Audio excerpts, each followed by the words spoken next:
दानोळी जुगार अड्ड्यावर छापा 1,93,000चा मुद्देमाल जप्त. स्थानिक गुन्हे अन्वेषण शाखेची कारवाई. 9 जणांना ताब्यात.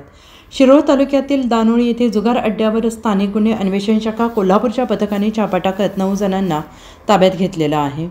सोमवार दिनांक 17 नोव्हेंबर रोजी दुपारी 3:30च्या सुमारास ही कारवाई करण्यात आली. छाप्यात 1,93,000 रुपयांचा मुद्देमाल जप्त झालेला असून या प्रकरणी जयसिंगपूर पोलीस ठाण्यात गुन्हा दाखल करण्यात आलेला आहे. फिर्यादी पोलीस नाईक महेश सखाराम खोत यांनी दिलेली आहे.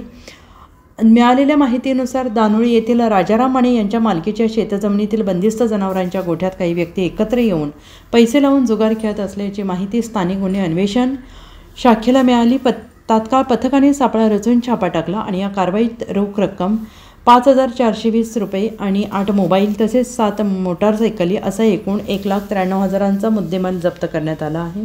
ताब्यात घेतलेले आरोपी पुढीलप्रमाणे: राजाराम शामू माने वय वर्ष 60 राहणार उमाजीनगर गल्ली क्रमांक 4 दानोळी. अभिजित शिवगोंडा परमाप्पा वय वर्ष 30 राहणार सरकारी दवाखान्याजवळ दानोली.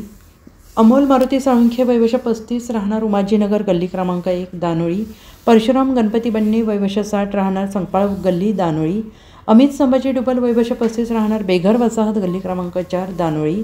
शिवाजी राजाराम माने वय वर्ष 29 राहणार उमाजीनगर गल्ली क्रमांक 3 दानोळी.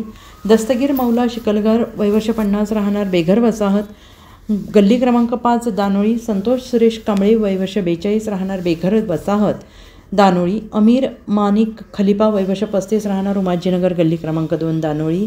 या प्रकरणाचा पुढील तपास जयसिंगपूर पोलीस करत आहेत. Bureau report SPN Marathi Danoli.